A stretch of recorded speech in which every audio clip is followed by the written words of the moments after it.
உங்களுக்கு தெரியுமா? பிரதாப் பானன் மேத்தா எழுதுகிறார், இந்தியாவின் வளர்ச்சி மந்தநிலை என்பது அரசாங்கத்தின் மீதான நம்பிக்கையை குறைக்கும் சமிக்கையாகும். இஸ்ரேலுக்கும் ஹமாசுக்கும் இடையிலான போர் நிறுத்தம் ஒப்பந்தம் 14 மாத மோதலை இடைநிறுத்தக்கூடும். பிடன் டெல்லி கருத்து கணிப்புகள். நல்ல நாட்கள். ஆம் ஆத்மி, பாஜக மற்றும் காங்கிரஸ் வேட்பாளர்கள் இந்த வாரம் பரிந்துரைகளை தாக்கல் செய்ய தொடங்க காத்திருக்கிறார்கள்.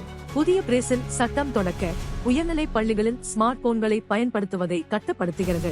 உலகளாவிய போட்டியை நாங்கள் வென்றோம் என்று பிடன் கூறுகிறார். தென் கொரியாவின் குற்றச்சாட்டு ஜனாதிபதி யூனின் விசாரணை அரசியலமைப்பு நீதிமன்றத்தில் தொடங்க உள்ளது. போலி ஆவணங்கள் வழக்கு. போலீஸ் வினாடி வினா. ஆப் டெல்லி எம்எல்ஏ அவர் ஈடுபாட்டை மறுக்கிறார். ஒவ்வொரு சமூக ஊடக செல்வாக்குமிக்கவரும் கோவாவை சவாரிக்கு அழைத்துச் சென்றனர் என்கிறார் சுற்றுலா அமைச்சர். இந்த முறை தரவுகளுடன் ஆயுதம். டெல்லி வாக்கெடுப்பு வெப்பத்திற்கு இடையில் ஆப் மற்றும் பாஜக ஆகியவை ஒருவருக்கொருவர் சேரி குடியிருப்பாளர்களை காட்டிக் கொடுப்பதாக குற்றம் சாட்டுகின்றன. ஹண்டர் பிடன் விசாரித்த வழக்கறிஞர் விசாரணையை பாதுகாக்கிறார். புதிய அறிக்கையில் ஜனாதிபதியின் கருத்துக்களை கண்டிக்கிறார். புதுப்பித்த நிலையில் இருங்கள். நன்றி.